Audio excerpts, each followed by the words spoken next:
Hi, I'm Princess Jana of Estonia, a tiny kingdom somewhere in Europe. My parents, the king and queen of Estonia, always made sure I had everything except freedom. I couldn't go anywhere without someone watching me, and I hated that. All I wanted to do was experience life like a normal teen, and that chance finally came on my 17th birthday when they surprised me with a trip to the Maldives. But as they say, be careful what you wish for. The private jet waited as our limo pulled up. My best friend Emma, my boyfriend Sebastian, and I got out of the limo and walked to the plane. Mr. Boris, my bodyguard, pulled our suitcases. OMG!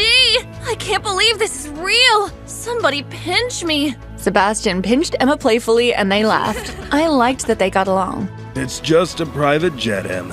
My dad owns like 3 of them. Show off!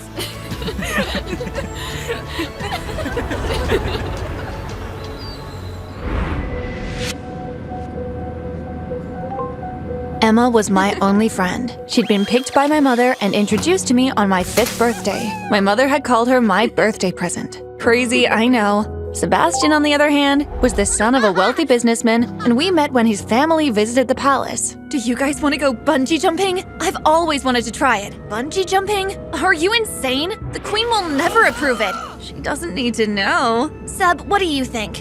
You can go, Jana. We'll cover for you with Mr. Boris. We are good at keeping secrets, right, Em? Yeah, totally. A few hours later, I stood at a huge bridge as I eagerly awaited my turn to jump. Just then, I spotted a cute guy carrying some jumping gear and figured he worked there. Hello, I'm Jana. You work here, right? It's my first time doing, well, anything. So I guess we'll need to be strapped together for my jump? Sure. You can strap yourself to me any day. My name is Nicholas, by the way. What a flirt! Anyway, as I was busy blushing, he squatted and strapped my ankle to his.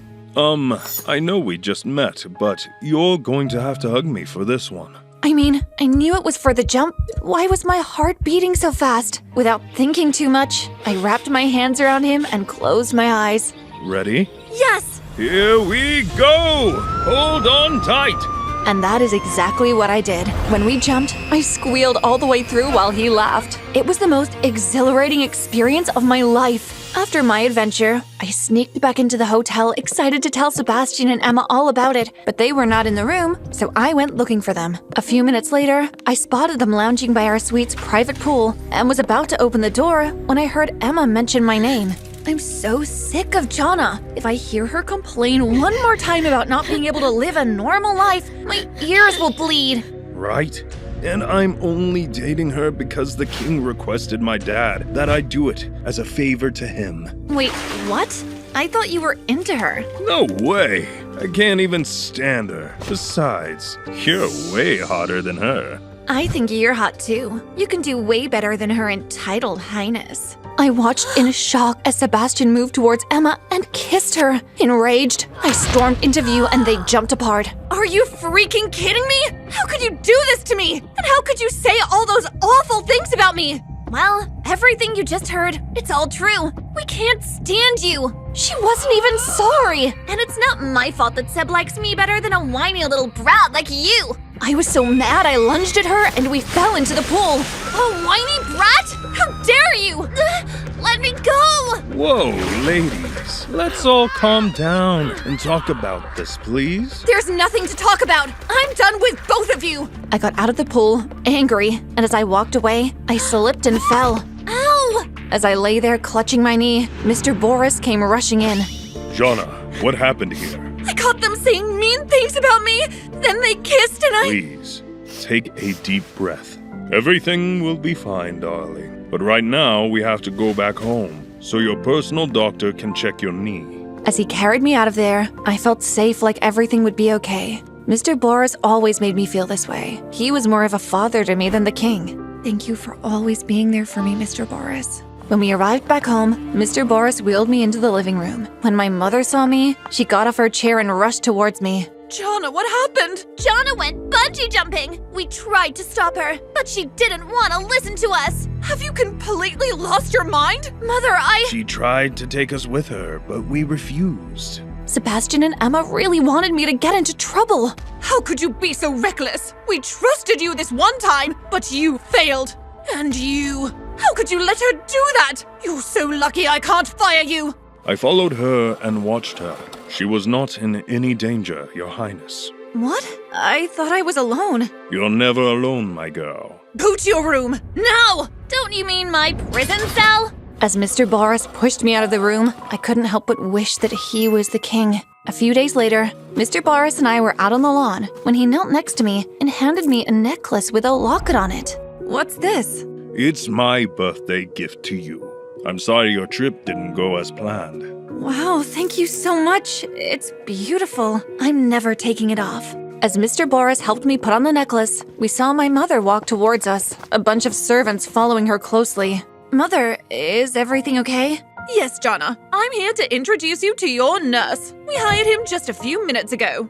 Nurse? I don't need a nurse. My knee is much better and My words died in my throat when a familiar guy moved from behind the servants and stood right in front of me.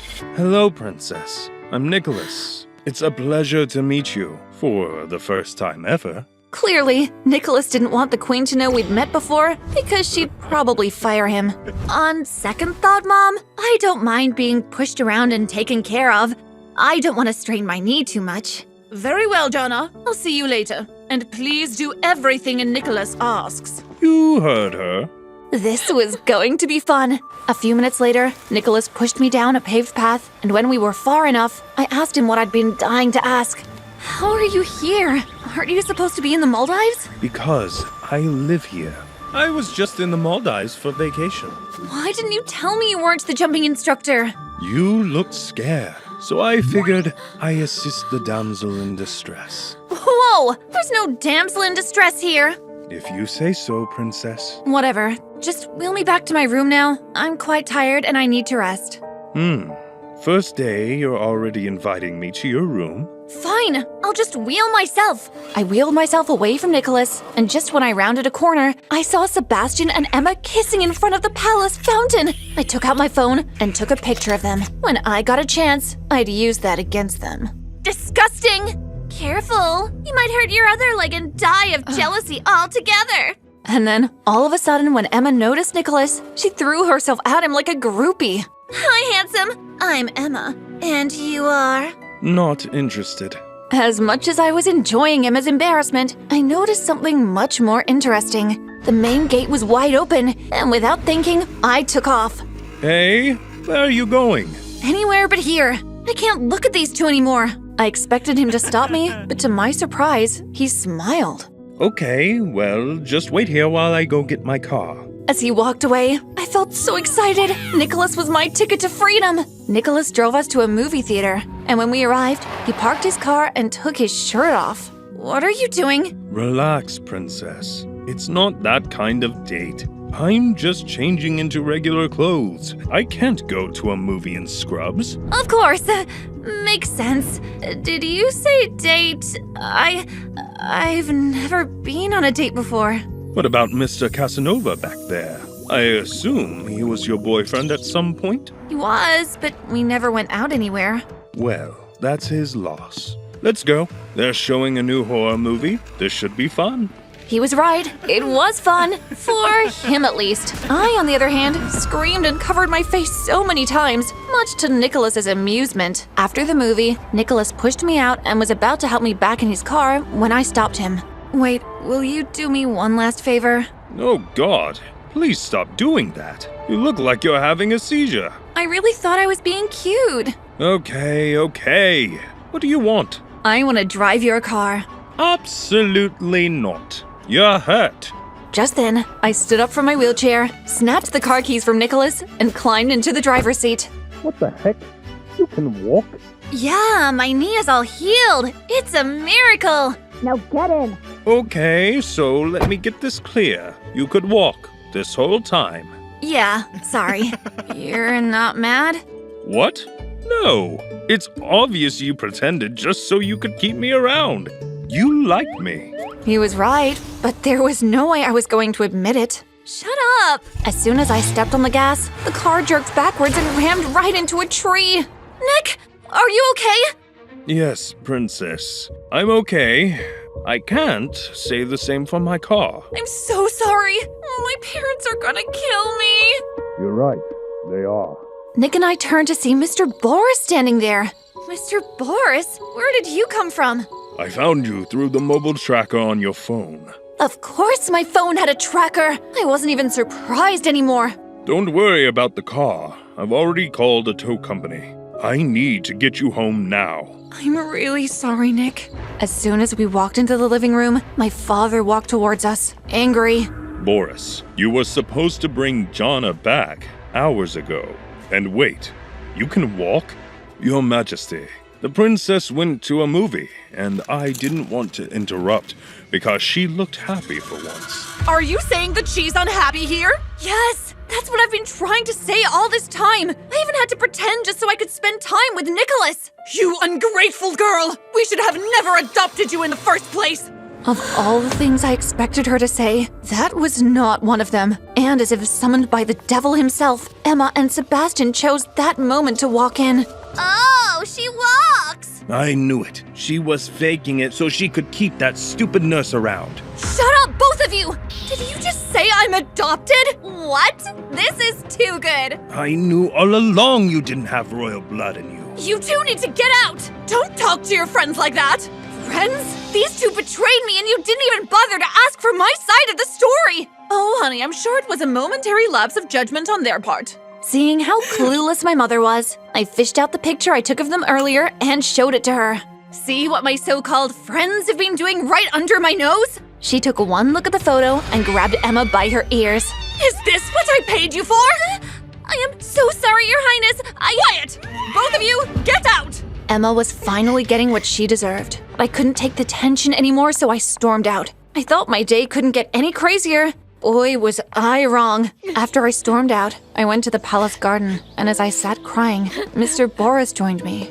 You look so much like your mother. You know, your real mother, I mean. You knew my mom? Yes, she was my wife. What? I don't understand. As I waited for Mr. Boris to explain, he reached into his pocket and took out a necklace that looked exactly like the one I was wearing. This belonged to your mom. The one you're wearing belongs to me. We had them made when you were born. This is a picture of you and your mom. But I don't understand. Why did you give me away? I had no choice. When you were born, your mother and I could barely provide for you.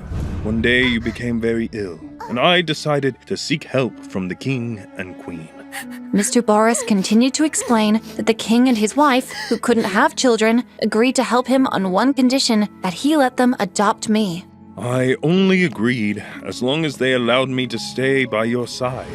Your mother was so angry that she left us. I stared at the photo and sobbed. Mr. Boris was my dad. It all made sense now why he was always there for me, why I always felt a connection with him. Just then, our moment was interrupted by a blood-curdling scream. What was that? Hurry, let's go find out. We hurried to the front lawn and found Emma in a heated argument with an elderly couple wearing tattered clothes. Emma dear, please don't be upset. We are so happy to see you. Who the heck are you? You're mistaking me for someone else. Emma, my daughter. I know you were just a small girl when we gave you to the queen, but you can't forget your parents. Emma tried to take Sebastian's hand, but he shoved her off him. Don't touch me. I don't want your poverty rubbing off on me. Security, come throw this trash out. Guards grabbed Emma and her parents, but before they could throw them out, I stopped them. Stop! I'll take it from here. Hi, I'm Jonna. Please come with me. As soon as we walked into the queen's office, she screamed and took a step back. Who are these people? Are we being robbed? These are Emma's parents. You need to help them. And why would I do that? I already spend a lot on Emma's stay here. Besides, she's been busy messing around with your chosen suitor. I don't owe them anything. They need to leave now. How can you be so cruel? You just don't get it, Jonna. If we helped every charity case that came to us, we'd have nothing. I can see now we made a poor selection when we adopted you for an heiress. You know what?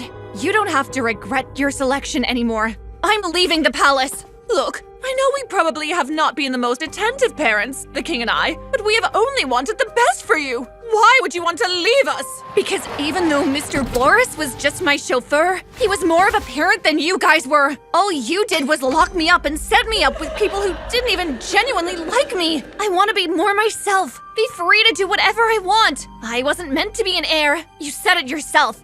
The queen surprised me with a hug. I hardly expected it, but she had never hugged me like this all my life. Was she sad? I am so sorry I failed at being a mom to you, Jana. I was overprotective, and I didn't give you a chance. You're right. You deserve to be free, and your dad will take good care of you. Just promise you'll come visit us from time to time.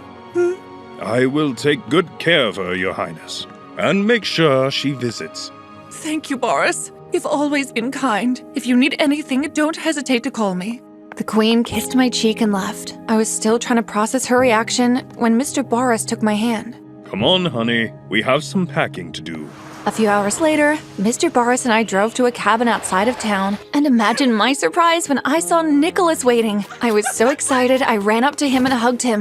Nick, what are you doing here? Mr. Boris called me and asked me to meet you here. Thank you, Mr. Boris.